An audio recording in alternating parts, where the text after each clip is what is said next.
Hay una escena que se repite en el alma del que observa en silencio. Los peores suben, y los buenos se quiebran en la base. El cínico triunfa. El manipulador aplaude desde la cima. El noble duda, ama y cae. ¿Por qué? ¿Dónde se rompió la justicia? ¿En qué rincón de la historia se escondió el mérito? Quizá la respuesta no esté en la justicia, sino en el juego. Y en este juego, dice Nietzsche, la moral fue una trampa, una jaula perfumada que adormece a los sensibles, una máscara de virtud que esconde la impotencia de los que no se atreven. El mundo no premia la bondad, premia la voluntad, y el que no duda, toma lo que quiere. Pero esto no es un canto al mal, es un espejo a la sombra, una danza entre el Übermensch y el niño interior herido, porque tal vez no es que los peores triunfen, sino que los mejores renuncian antes de tiempo. Este viaje no es para justificar la crueldad, sino para entender por qué nos aplasta, y quizás despertar en nosotros una fuerza que ya no pida permiso. Vivimos entre máscaras. El mundo social no es un templo de verdades, sino un escenario donde cada uno actúa para sobrevivir. Y en ese escenario, el más honesto suele quedar desnudo. El que siente demasiado, tartamudea. El que duda, pierde el turno. Mientras tanto, el arrogante, aunque vacío, habla con firmeza y convence. Desde pequeños, nos enseñaron que la bondad era suficiente, que si eras justo, humilde, amable, la vida te recompensaría. Pero esa enseñanza tan dulce fue también una trampa, porque la vida no es un cuento, es una jungla adornada con palabras suaves, y quien no lo entienda se convierte en presa. Nietzsche lo vio con claridad brutal. Dijo que la moral tradicional no era un reflejo de la virtud, sino un invento de los débiles para limitar a los fuertes. Una estrategia de defensa, disfrazada de bondad, y a veces esa defensa se vuelve cárcel. Una cárcel con ventanas limpias, pero sin llaves. Nos volvimos obedientes y confundimos obediencia con virtud. Aprendimos a ceder, a callar, a esperar el momento justo. Pero el mundo no espera. El mundo avanza con la voluntad del que no duda, y el que titubea se queda en la orilla del camino, mirando. La máscara del moralista es la más peligrosa, porque no parece una máscara, parece una cara genuina. Pero detrás hay resentimiento, miedo, deseo reprimido, una sombra hambrienta que no se atreve a nombrarse, una bondad que a veces es solo impotencia bien maquillada. La pregunta no es quién tiene razón, sino quién se atreve a moverse sin pedirla. El que finge seguridad a menudo gana, no porque sea mejor, sino porque aprendió a jugar el juego de las apariencias. Y entonces surge el dolor. ¿Por qué me esfuerzo tanto si otros ascienden con máscaras baratas? ¿Por qué dudo de mí cuando ellos jamás se cuestionan nada? La respuesta no consuela, pero despierta. No estás fallando tú. Estás usando reglas que ellos nunca aceptaron. Este primer capítulo nos invita a romper la ilusión moral, a ver el teatro sin sus cortinas, no para volvernos cínicos, sino para dejar de ser ingenuos, porque la inocencia no es virtud, si nos condena al silencio. La duda no nace en el presente, se siembra en la infancia con palabras dulces y miradas que condicionan. Eso no se dice, no seas egoísta, sé un buen niño. Y uno con el alma abierta aprende a desconfiar de su fuego interno, a contener el impulso, a traicionarse en nombre del amor. Desde entonces, la duda se vuelve una presencia constante. No es pensamiento, es sombra. Aparece justo cuando sentimos el impulso de actuar con fuerza. Cuando algo en nosotros quiere gritar, decidir, avanzar, ahí está la duda, susurrando. ¿Y si estás siendo egoísta otra vez? Nietzsche llamó a esto la moral del esclavo, una ética nacida no del poder, sino de la necesidad de protegerse. El débil crea valores que lo favorezcan. Y en ese juego, la duda se convierte en virtud. Pero no es virtud, es miedo camuflado de conciencia. No todos dudan. Los que llegan alto muchas veces no se preguntan si merecen estar ahí, no miran hacia adentro, no buscan aprobación, simplemente toman. y el mundo, confundido por su seguridad, les entrega el trono. Nosotros, los que sentimos demasiado, tenemos un enemigo íntimo, nuestra conciencia programada para frenar, y no es una conciencia noble. Es un reflejo condicionado por generaciones de obediencia, una herencia de sumisión disfrazada de bondad. Dudar no es sabio si paraliza, no es humilde si anula. A veces, la duda es el verdugo que actúa en nombre de la virtud. Y el alma se divide. Una parte quiere expandirse, la otra se arrodilla ante el altar de la aprobación. La tragedia es que confundimos conciencia con culpa. Y así, cada vez que deseamos algo grande, sentimos que estamos traicionando a alguien, a mamá, al maestro, a Dios, pero tal vez traicionarlo sea el primer acto de libertad. La duda no nos hace mejores, nos hace inofensivos, y un alma inofensiva, en un mundo de lobos vestidos de cordero, está destinada al sacrificio, no por mala suerte, sino por no romper la programación. Este capítulo no busca glorificar la arrogancia, sino liberar al alma cautiva de una moral que ya no le sirve. Porque dudar de tu poder no te hace humilde, solo te hace más fácil de dominar. Míralos bien, no solo suben, arrasan. Hablan con certeza, pisan con fuerza, sonríen sin temblor. Y detrás de esa seguridad, hay algo más que estrategia, hay sombra. Nietzsche no los envidiaba, los entendía. Sabía que la voluntad de poder no es una maldad, es una fuerza primordial. Pero cuando esa fuerza se desborda sin alma, se convierte en tiranía vestida de carisma. La mayoría de los que llegan alto no lo hacen solo por talento. Lo hacen porque se permitieron algo que tú aún no te permites. Usar su sombra. Aceptar su ambición. Aprovechar el impulso sin pedir disculpas. No se detuvieron a reflexionar si era justo. No pensaron en el otro. No sintieron culpa.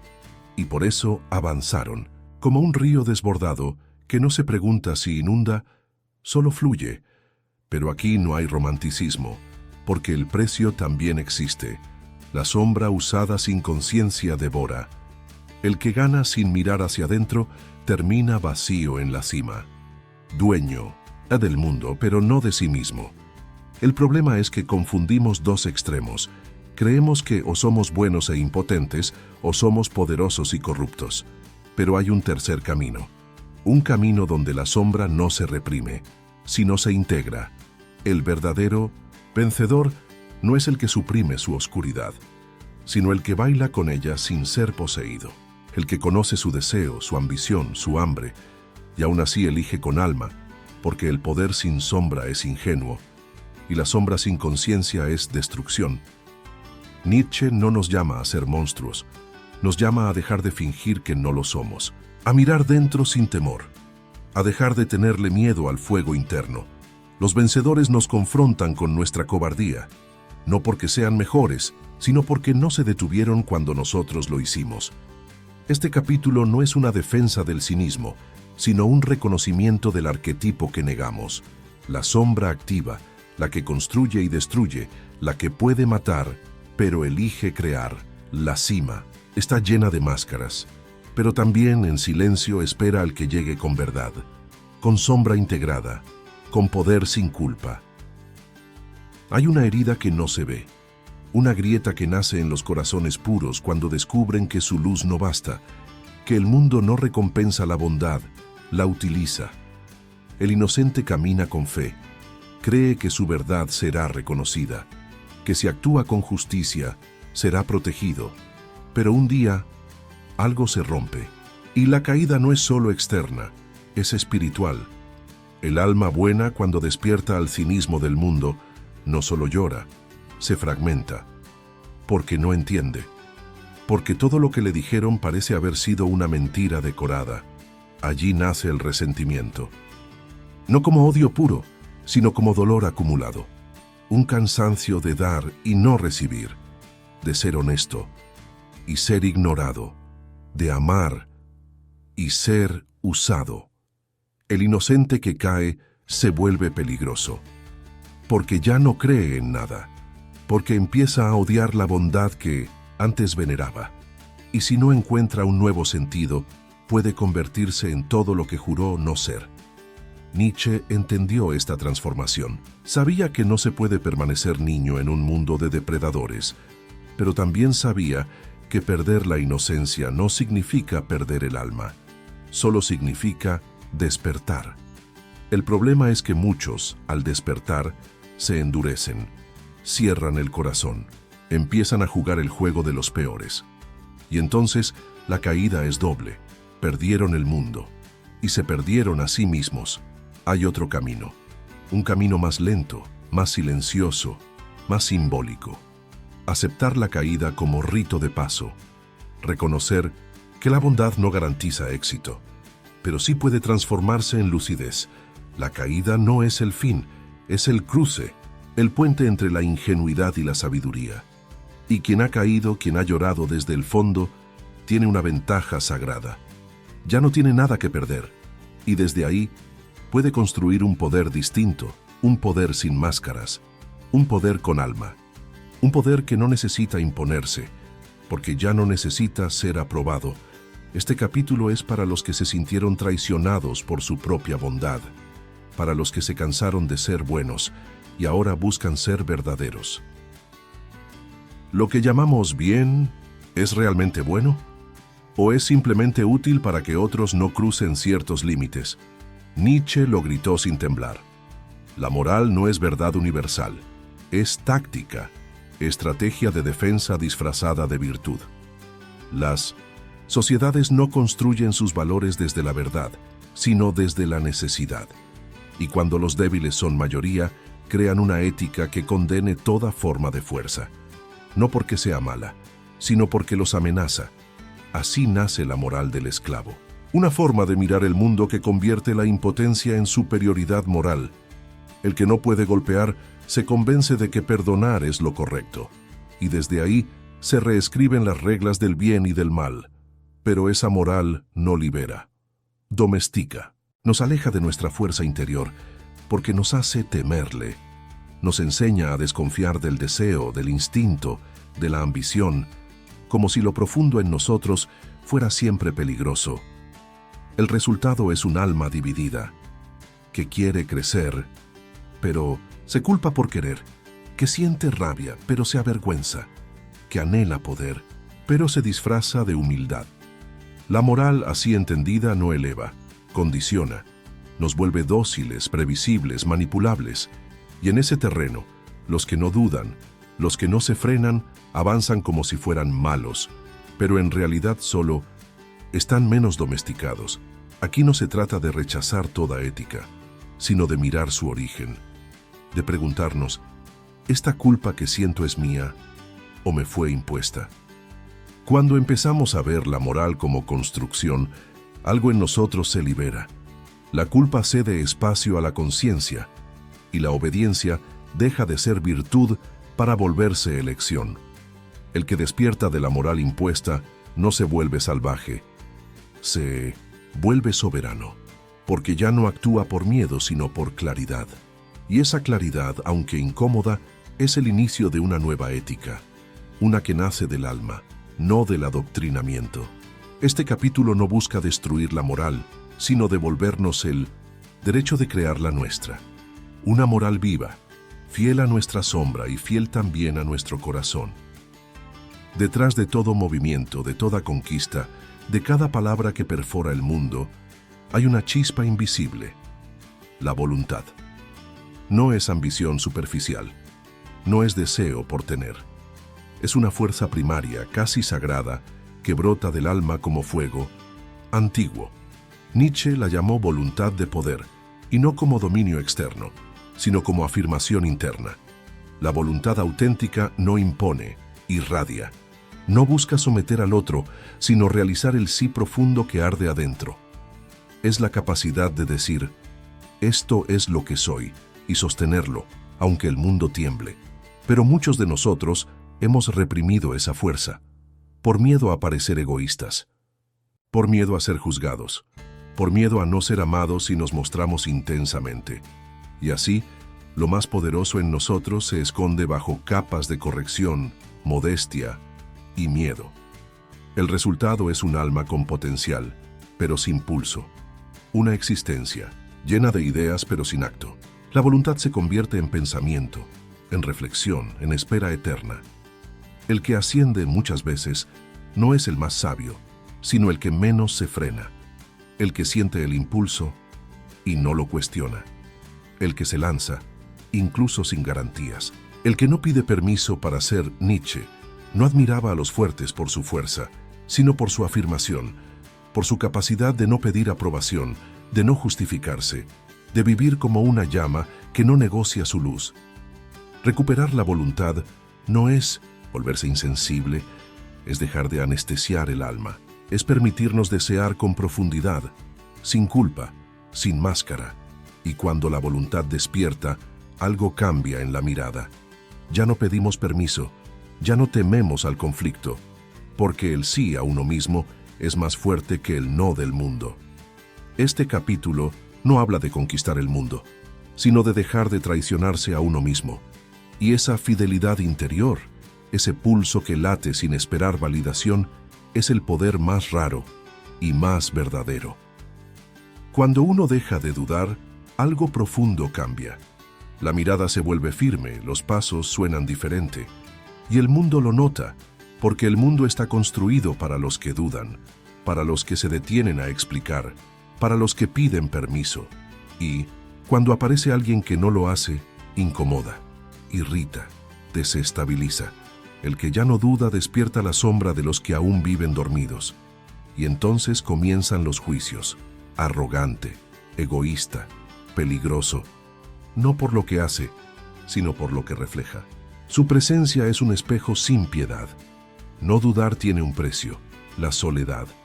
Porque ya no cabes en los círculos donde la fragilidad se celebra como virtud. Ya no encajas en los vínculos donde la culpa es la moneda de cambio. Y ese exilio duele. Pero también libera. Porque por primera vez eliges no desde el miedo, sino desde la fidelidad a lo que eres.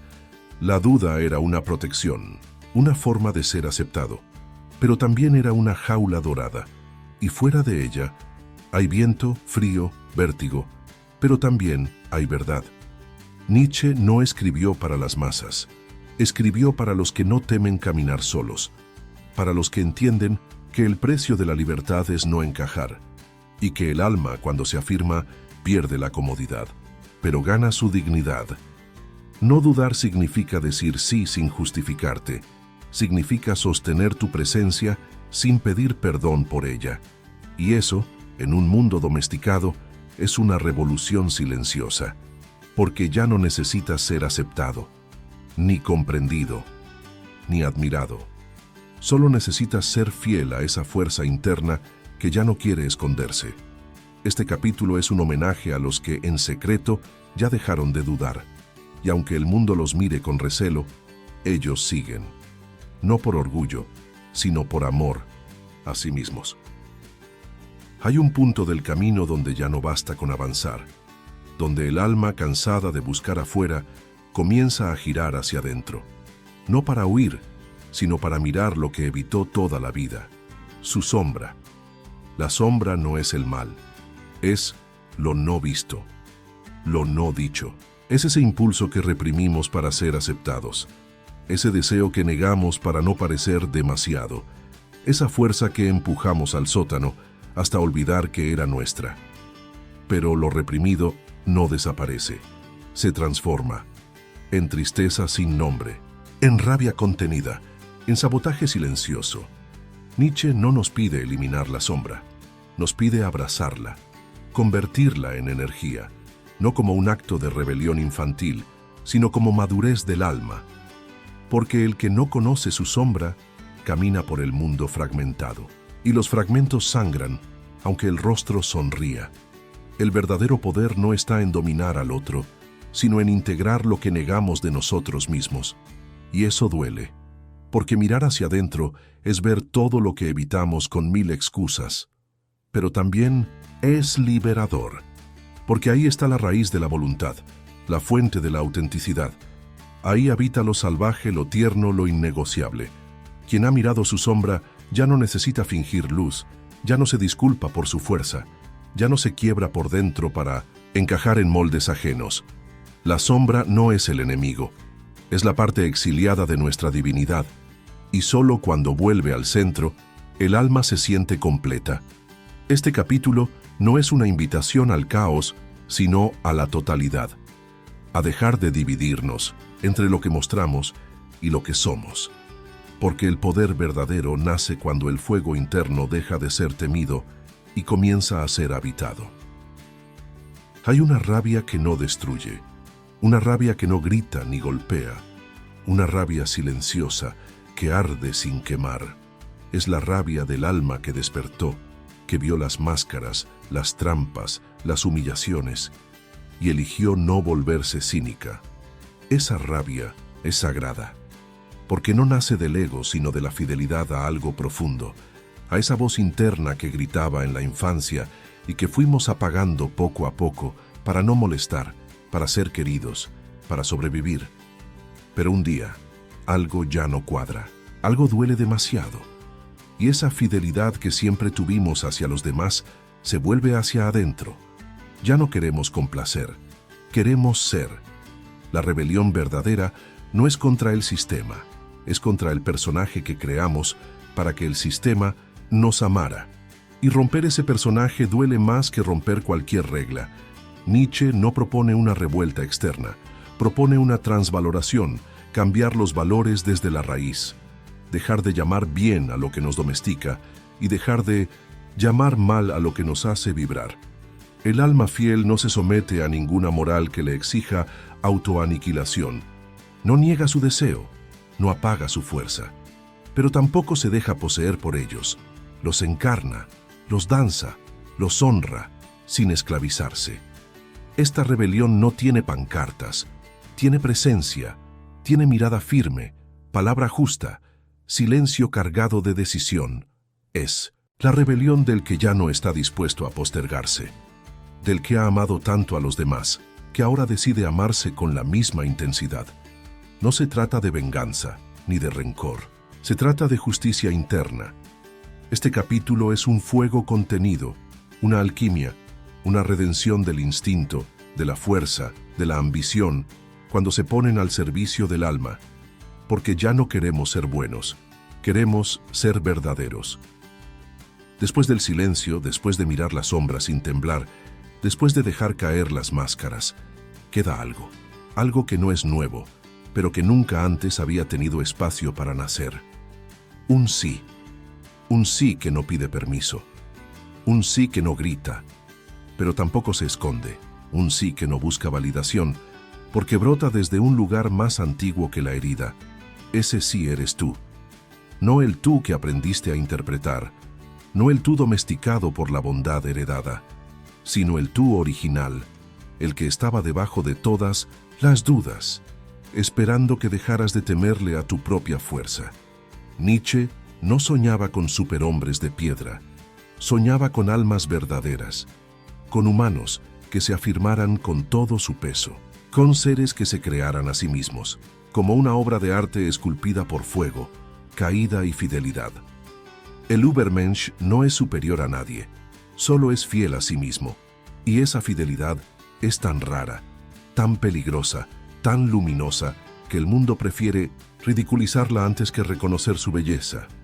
Pero tú la reconoces, porque la sentiste en tu sombra, la soñaste en tu rabia, la lloraste en tu caída, y ahora, en este instante sin nombre, la sientes brotar, no como idea, no como personaje, sino como presencia, el alma que ya no se divide, la voz que ya no tiembla, la mirada que ya no busca ser salvada.